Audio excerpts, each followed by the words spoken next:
Okay. T10 is a requirement adopted by US EPA.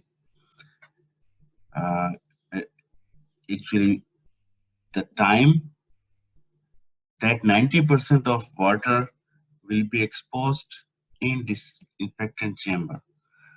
So if we have any chamber and water comes in there and goes out, that water, 90% of that water, 90% of the water uh, exposed to disinfectant to have certain CD value, and we can do this. We can measure this using some tracer studies. So put some tracer here and see how long water stay uh, in the chamber for that certain CT value. So one and another one way to increase the residence time or exposure time in the tank is that we introduce some baffles in the tank, baffles system. So water goes and increases its time of exposure for certain CT value. So baffling system is important to have certain uh, T10 value. So see one tank, this tank you can see here, this tank. Water enter in the tank and then goes out. You know, in this way there are possibilities some water stay here and do not even stay longer as compared to the water which has this path. You can see here for the plan view, the water comes in and goes out, and there are some water which is still longer. And this is for rectangular contact basin. In case of circular basin, the residence time for water is not same for all of the uh, water section or water segment or water portion of water. Some exposure, some water has more exposure as compared to some other section of water or other part of water or other portion of water. So this is circular contact basin. You can see a section water comes in and goes out. But there is no baffle system in here. So we call this kind of system as poor baffling. In comparison to this one, there are poor baffling system where dead zones are possible. Some dead zones occurs. So water stay here longer as compared to this water. So if we introduce baffle, let's see another example. They introduce baffle here, baffle wall. So water is distributed and then there is less or no dead zone as compared to this section where there is no baffle. There is some dead zone here. So introduction of baffling system can reduce or can eliminate dead zone, and all of the water will have similar exposure time. So if you see here, this is the same rectangular contact basin, the water is distributed, and because of baffle wall, dead zone are in this section. There's no dead zone, but there are some dead zone here in the other section where there is no baffle. This is for in case of rectangular. Similar thing is for we can see in circular contact basin. If we have some kind of baffling system, the water distribution system is bit uniform. There are some very less dead zone. So this kind of things we call it average baffling. We have some baffling system which are to avoid dead zone, but see this one, the C section we have, there are more baffle walls. So water distribution here better. There is no dead zone. If you see plan view of rectangulars, same thing. you can see water distribution is almost equal for all of the water. There is no dead zone formation. Similar thing you can see here for here, and here for circular basin. Water enter into tank and then goes out in a uniform way, and there is very little or no dead zone formation. So this example, in this case, we call it for efficient or superior baffling. These are the good baffling. The baffling system we can introduce to have a ratio of this T naught, which is the time 90% of water will be exposed in the disinfection chamber. T naught, T10 or to residence time reaches about 1. When it is 1, then it means that the 90% time of 90% of water exposed in the disinfection time, that time is equal to residence time. When it becomes 1, then we call it very good or superior baffling system. So if we consider the ratios, T10 and T naught is residence time.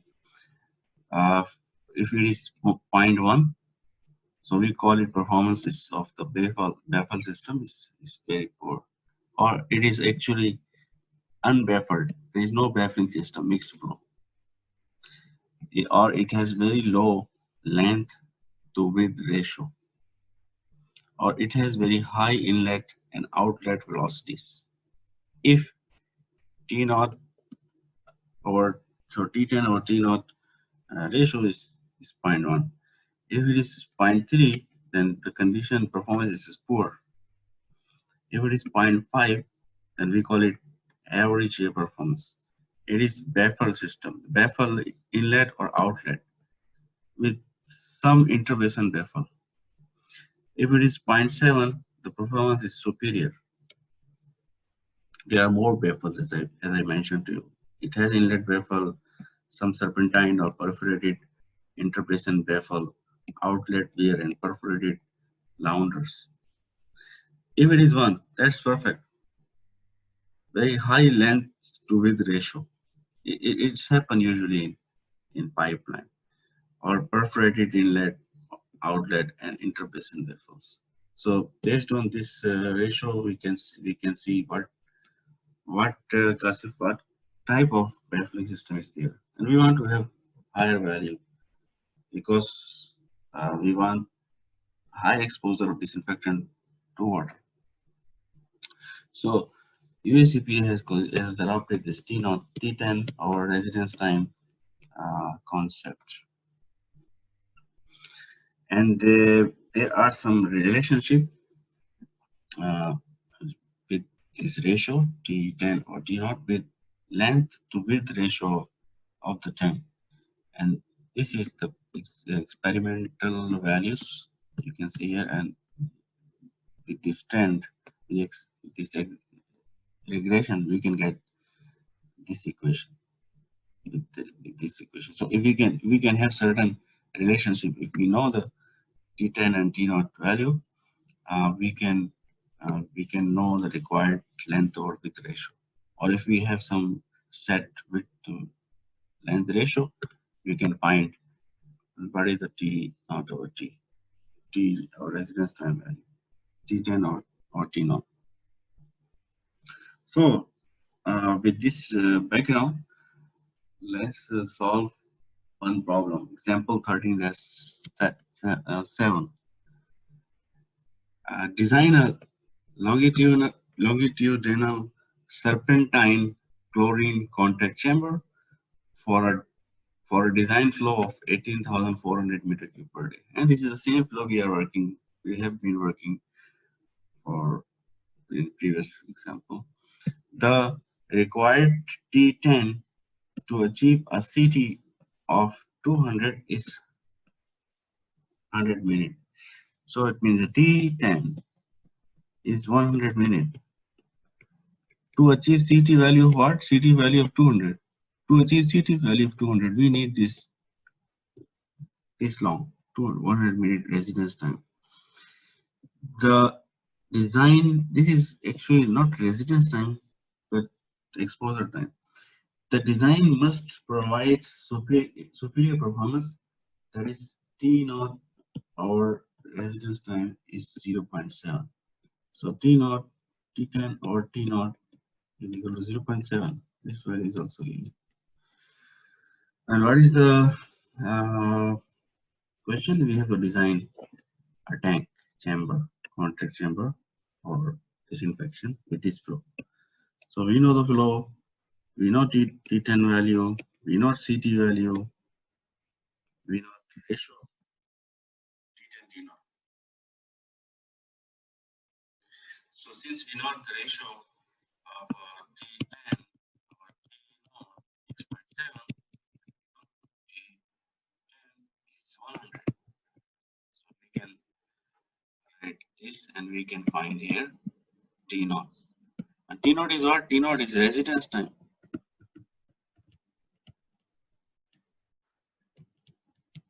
Or hydraulic retention time.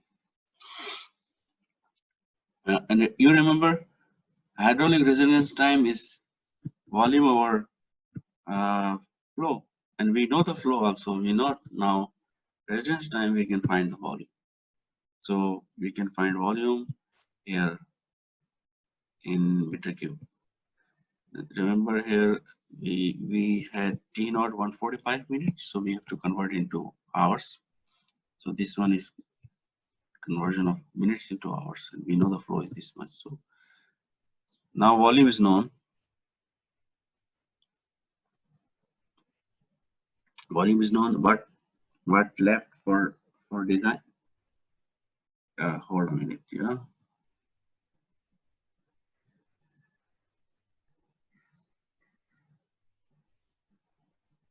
One minute, huh? I pause the recording. So we know the volume, and for design of any tank, we must know volume, and we must know length and width and height, and that's all. Okay. So we will use this graph which I showed you to find the length width ratio. Since we know the T10 T naught value, which is 0.7, so we can have idea that length to width ratio is very close to 40, around 40. Also, it is recommended that the length to width ratio should be equal to 40, or length to width ratio should be greater than 40, and height should be three times of width. So since this graph gave us the value length to width ratio less than 40 to 1, so we can use 40 to 1. So length is 40 times of width, and height is 3 times of width. This is from the graph, and this is from the recommendation. So we can use it because we know the volume. So volume is length into width into height. So we can write instead of length for width in terms of width 40 width 40 W, and this is W, and instead of height 3 W, and this is volume. And since we know the volume, so we can write like this. So we can have 40 times of W power 3. So we can write here like this, and we can put here the volume value of volume, and we can calculate the width. It is 2.49 and round off up to 2.5 meter. So length is 2.5 meter multiplied by 40, we can get width is 2.5 meter, we can multiply with 40 to get length, and 3 to get height. So we know the length, height, and width. That is the things we need to design any chamber or channel. So let's make a sketch of the contact plane. So the width is 2.5 meter, and we have to make it now serpentine type reactor. So if you divide it by 3, we will get 33.3. So we have to have, this is length, is actually it's length of flow of water. So if we have 33.3 length, but into multiply by 3 times, means the water should go 33.3 meter, and then 33.3 meter, and then 33.3 meter, and it should cover the length width of 2.5 meter, 2.5 meter, and 2.5 meter. So we can sketch like this then tank here and here. So width here is 2. This for one flow is 2.5 meter. For another flow 2.5 meter, and the third one is 2.5 meter. So this is the sketch of channel. And you see here at this turning, there is some kind of structure which I already mentioned that should provide a smooth turning.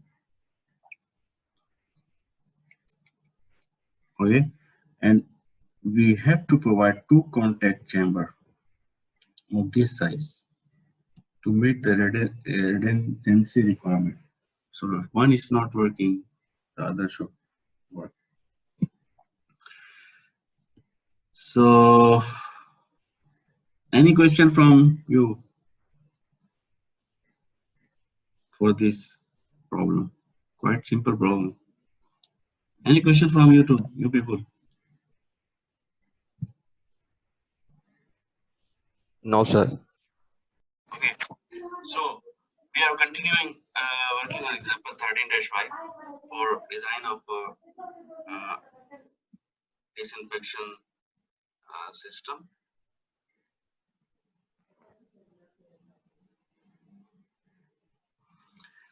The pH and temperature selected for the design analysis are 7, pH is 7, and temperature is 5. So we have temperature and pH 7, pH is 7 and temperature is 5.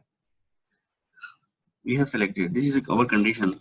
Means the water pH is 7 and temperature in this area is 5, or water temperature is 5. For the design of contact chamber, assume T naught value 0.65. So we have this value. We have selected this for design.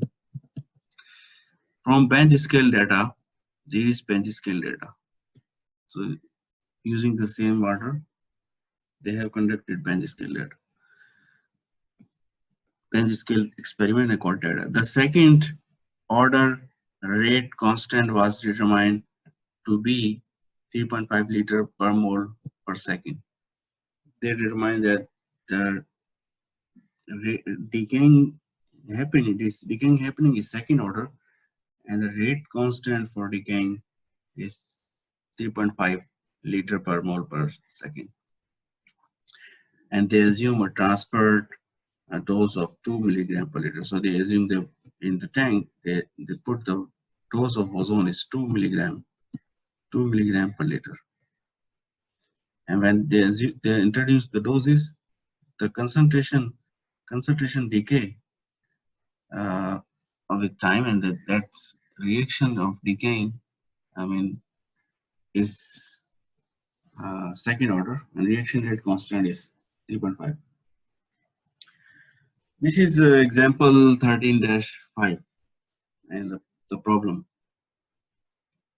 which you did not solve, which I ask you to solve.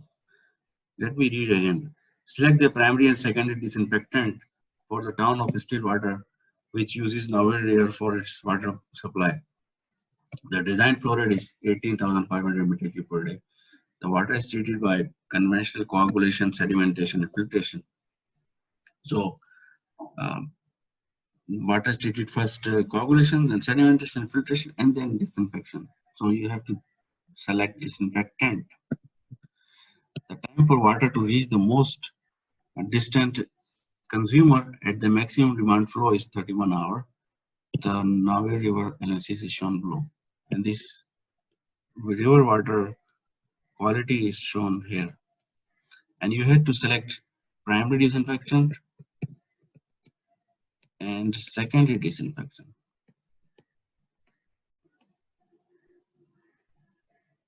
Means the what chemical you will add, huh? Based on this. To I will with at least what should be the primary disinfectant. We must know to solve example 713-8. And to solve the 13-8, we need some more information. Which information is given in this table 13-4 in your textbook and 13-9. So that is actually log removal inactivation requirement for the filtered water for Giardia sites and viruses and Cryptopodium oocyte is given here 3 or 4 or somewhere 0 to 2.5 depending on table 13-4. Remember, in our wastewater characteristic is we have already Giardia site, we have also viruses, we have also Cryptopodium oocyte, and we have to inactivate this guy.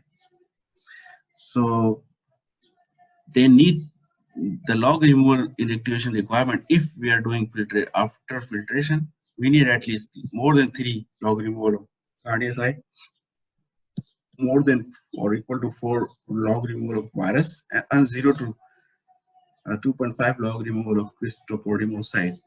And this is for if the raw water Cryptopodium oocyte concentration is 1 in between 1 to 3 per liter, then, and which is the case for our this is between 1 to 3 per liter. So for our case, we need 2 log removal additional conventional filtration treatment requirement, including softening, the 2 log removal. Or if it is direct filtration, 2.5 log removal. But we have to consider also additional treatment requirement reflect a Cryptopodium overall credit of 3 log removal of all conventional silo sand filter and a 2 log removal credit for direct plant filtration. So we have actually conventional silo sand filter plant, still water plant, which we are working. So we have credit of 3 log removal. So if we are doing this treatment and then disinfection, so this sand filtration, we already have, we can give credit of 3 log removal. Means this 3 log removal can be achieved within this treatment and then additional 2 log removal. So total is 5 log removal. We need from here to here to remove Cryptopodium oocyte, total 5 log removal.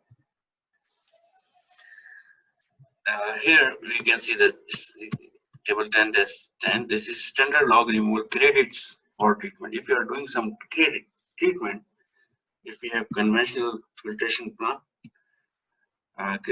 cardia side, we can give credit for 2.5 log removal, because it means that 2.5 log removal will be happen in conventional filtration plant before even doing disinfection.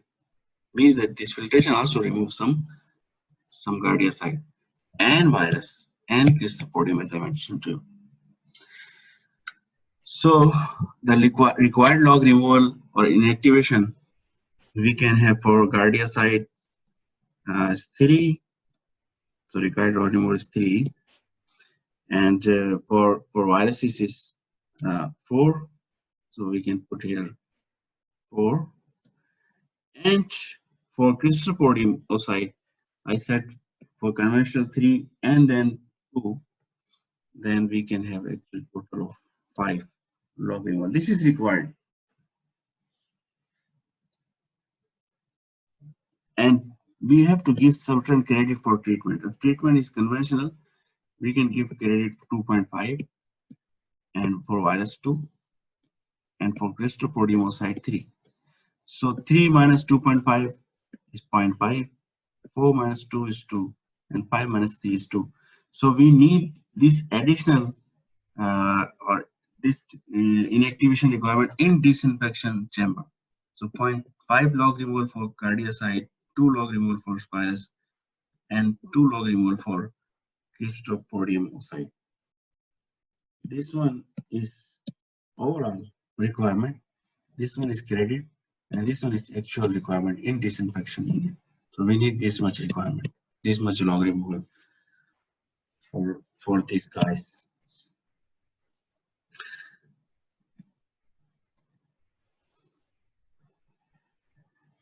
So go back to example 13-5 to select a primary disinfectant.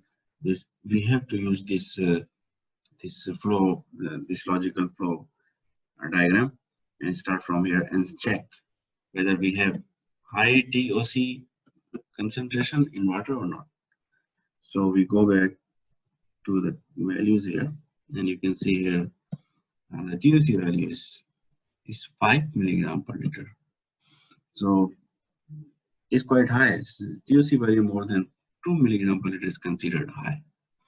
It means that we have to go this side. Okay?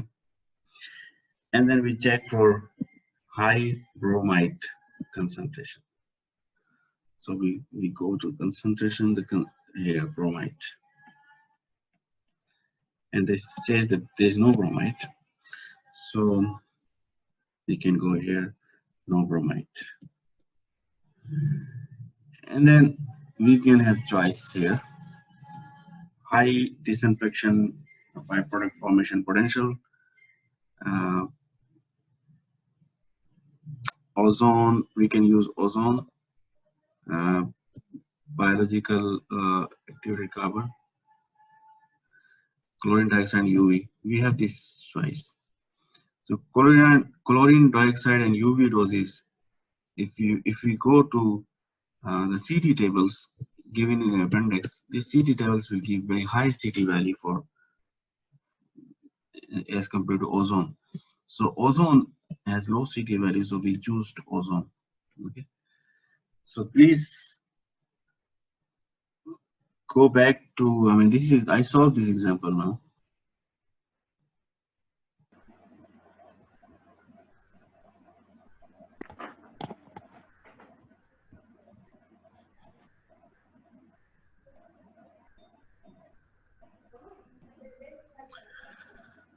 Okay, so we have ozone as a primary disinfectant. We use ozone. And then we can determine the CT values at 5 degrees centigrade given in appendix D in your textbook.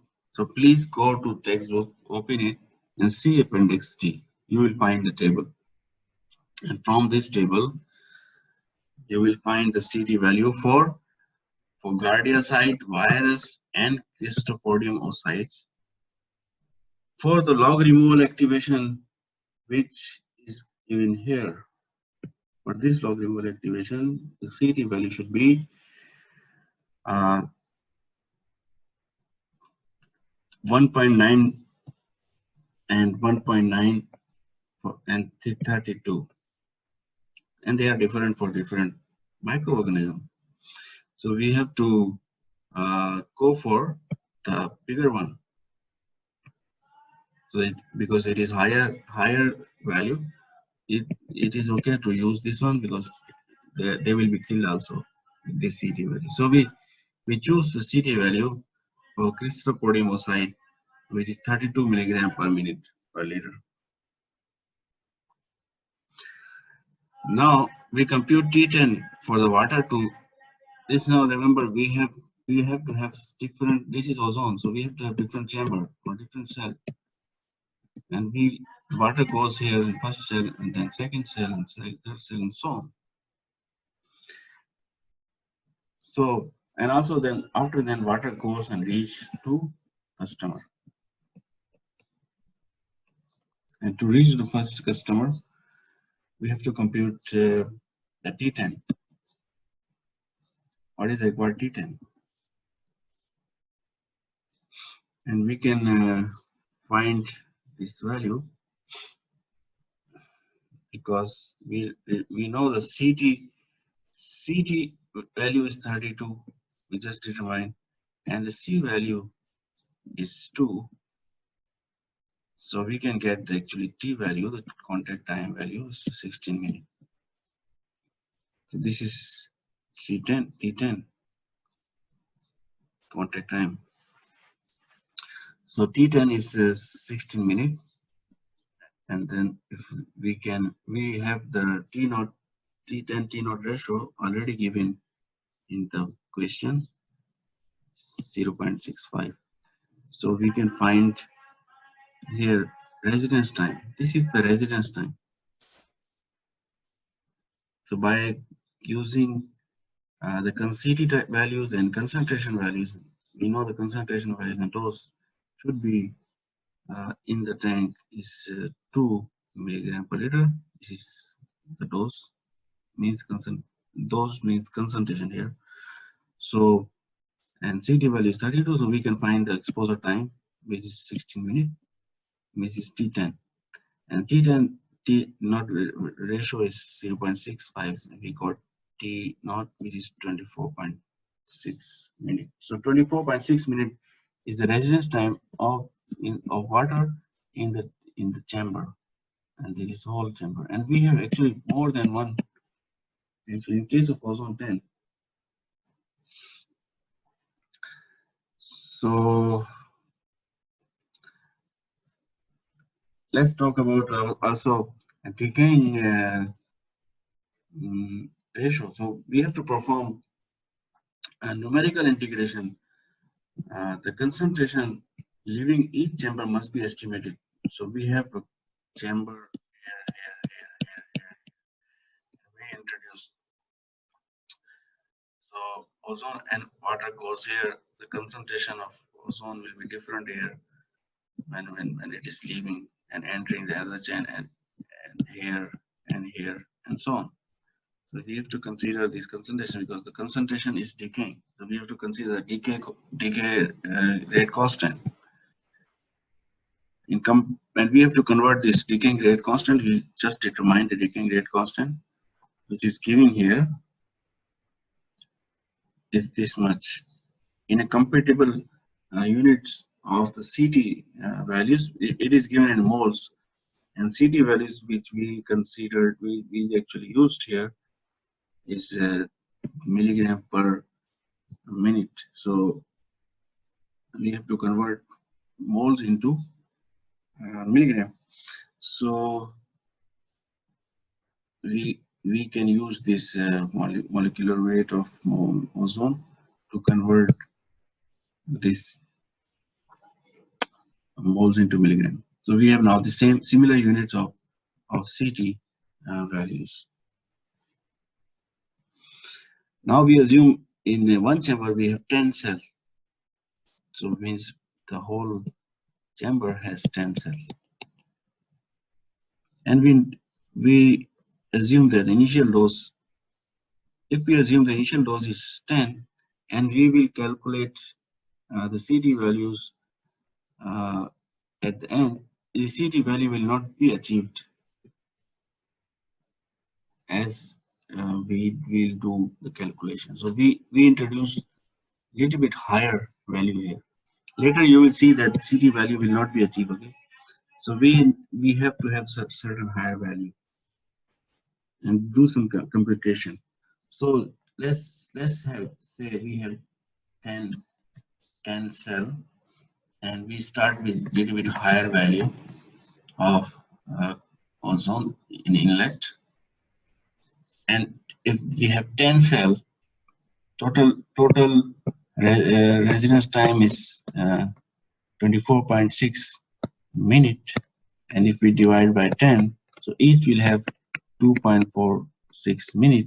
So the hydraulic residence time for one cell is 2.46 minute. And then we can calculate using the second order decaying reaction. Remember, in second order decaying reaction, the concentration decay with time. The rate of concentration, rate of decaying of any component is directly proportional to the concentration or of their component concentration of that reactant square. So we can write 1 over C is equal to 1 over C naught plus KT, and this is CT. And if we solve it for CT, we can write this expression. This is concentration of the reactant which is decaying, in our case ozone. So if we introduce C 2.3 milligram per liter with the decaying rate constant, which is converted here 4.38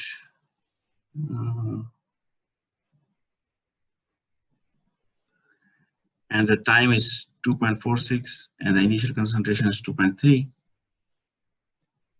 then we can come to this value. Okay, so here the residual at the cell in front is 2.24. To apply this this reaction in this thing, please solve example 13-3. But I hope whatever I'm saying you understand now. Any question till now? There is some problem here. No problem. This is decaying coefficient we are using here.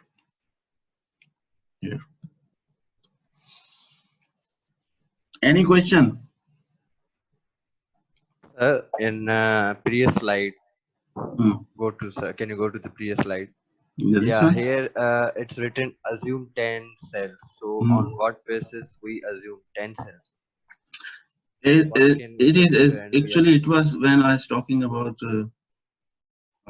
ozone disinfection to achieve guardian virus inactivation. We need 6 to 8 cells. But if we are also disinfecting cryptopodium, then we need 10 or more cells. This is the basis of our assumption.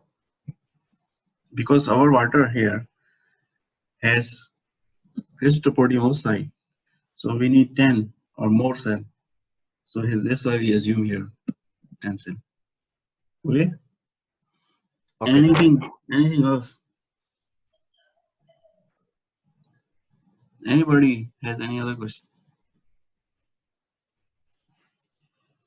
So you have to solve example 13-3 also.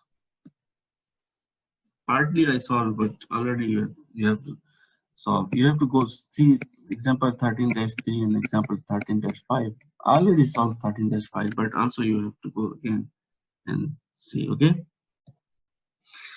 So we have residual concentration from first cell is 2.4.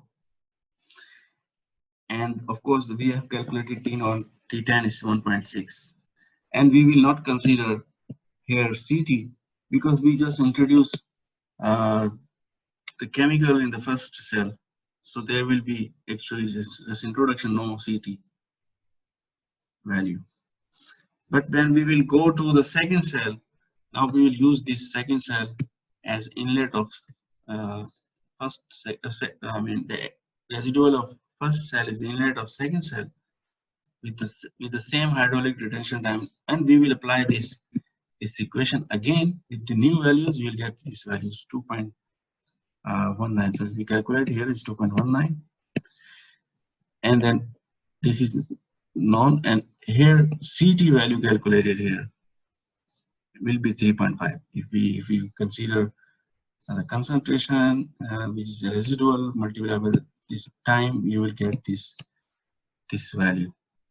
Okay, 2.19 multiplied by 1.6. Can you calculate? Can anybody calculate? You have calculator with you? 2.19 multiplied by 1.6. Okay, you will get 3.5. 3.5. Okay. Okay. Then you yeah, okay. 3.5. Then for third one, you will use this residual concentration for inlet concentration of third one with the same hydraulic retention time, and then you apply again this concentration here. You will get 2.14, and if you multiply with 2.14 with 1.6, you will get 3.42, and so on. So you will continue to do this, and you will reach here up to 10 because you choose 10. So if you sum all of them, all of CT value, it will not be 32, because 32, which is actually calculated CT value. Here we need 32 milligram per minute per liter, but if we use 10, we will get less than 32. So we have to have additional another one, because we did not consider the CT value in the first one. So we do one more computation, and we add one more cell, and then we sum all of them, then we will get the value CT value is 32. So it means that 111 cell is added to achieve the CT value of 32 milligram per minute per liter.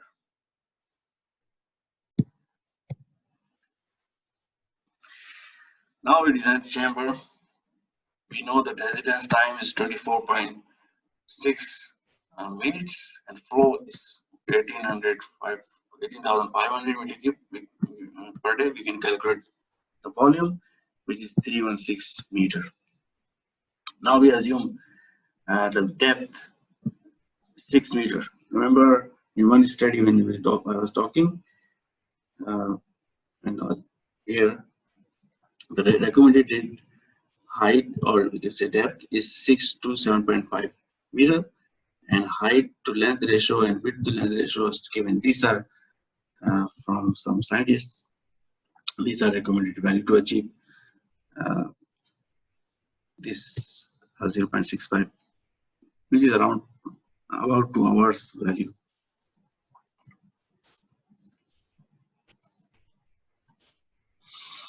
So depth is 6 and height is depth is 4 times of length. So we can calculate it. The length is 1.5 meter per cell. So because the volume is height, length, number of cell, width of cell, we can calculate it from here. The width of cell, considering the 10 cell, which are 6 meter deep, 1.5 meter long per cell, and we can calculate it. Width of cell is 3.5 meter. So we now know we have to make 6 meter deep chamber, 3.5 meter wide, 16.5 meter long, and it should be 11 chamber. That's how we design the ozone chamber. So we solved actually this problem, and this problem is 13-8. Is it has, you have to solve it to 13-5 to solve this, and I already solved this, but you go again to solve it. And 13-3.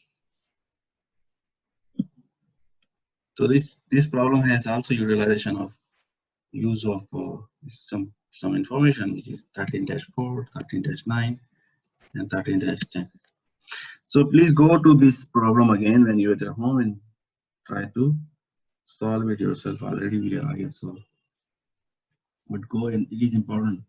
I may give it in exam.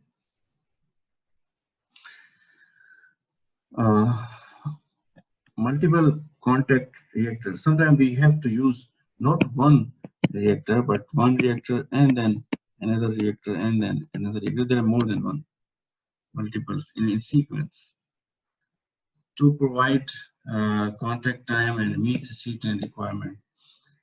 We may go through this procedure. This procedure, let me read the stepwise procedure. Calculate the CT value at the exit of each sequential reactor. You have to calculate CT value, concentration which is leaving, and time of exposure in one time. We get CT value here. At that point, using the residual disinfection concentration at that point. Find 3 log removal. Now 3 log removal is about 99.9%, or 4 log removal, which is 99.99%. Find the 3 log or 4 log CT required for the appropriate EPS CT table based on the water temperature and pressure. So whatever you have given the EPS CT table, from those CT table based on temperature and pH, find what is the CT for 3 and 4 log removal values. Then compute the inactivation ratio. Whatever CT you calculated from step 1 and CT 99.9 from step 2, you calculate the ratio.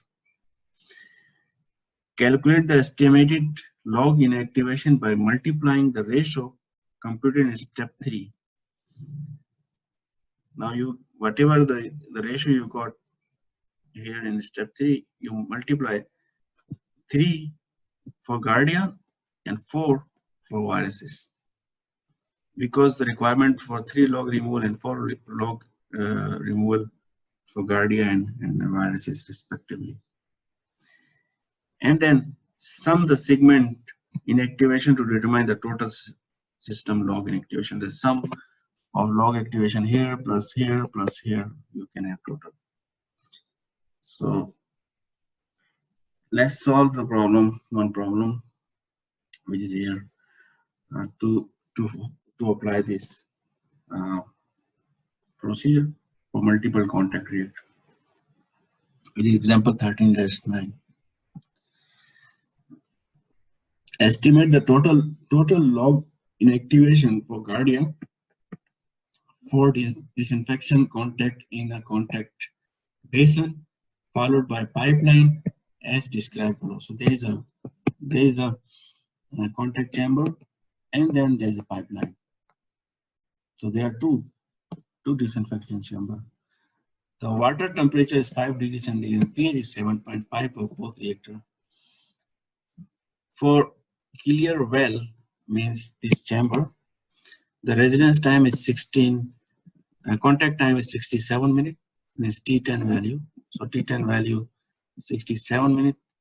For clear well, for pipe, T10 value is 53 minutes. And when chlorine is added here and chlorine is going out, and residual concentration here for tank is 1 milligram per liter, and residual concentration here for pipe is 0.6 milligram per liter. The chlorine residual was measured at the exit from the reactor. What you have to estimate for both of them, you have to have total log inactivation for Guardian. Okay, so first you have to follow this procedure.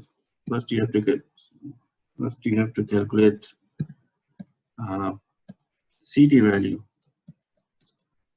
for both of them. The CT value for clear well, you have to multiply this number with this number. So this is 67 milligram minute per liter. And then you go to appendix D. and check for Guardia, the CT value for 99.9 at pH 5 and 7. You will find this value is 179 milligram minute per liter for C value of 1 milligram per liter. So you will reach to this value. Now you have calculated value, which is 67, and the CT 99.9, which is for from appendix US EPA table 179. The ratio is 0.37. Similar thing you do for pipe. So you multiply this number with this number, you will get CT values this much. This is calculated, and again you go to appendix D and check for Guardia, temperature 5 and 7, and C value 0.6. You will get this value 17, and the ratio of these two is 0.19. Now if you sum this one and the previously you calculated for the well and pipe, both of them, this value, this number is 0.65. And because this is Guardia, you have to multiply this ratio with 3. Then you will get 1.7 log removal of Guardia. If it is virus, then you had to have multiplied with 4. So total Guardia log removal activation will be 1.7 log.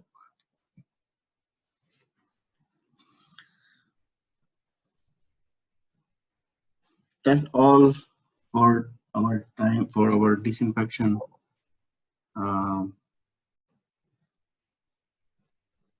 problem.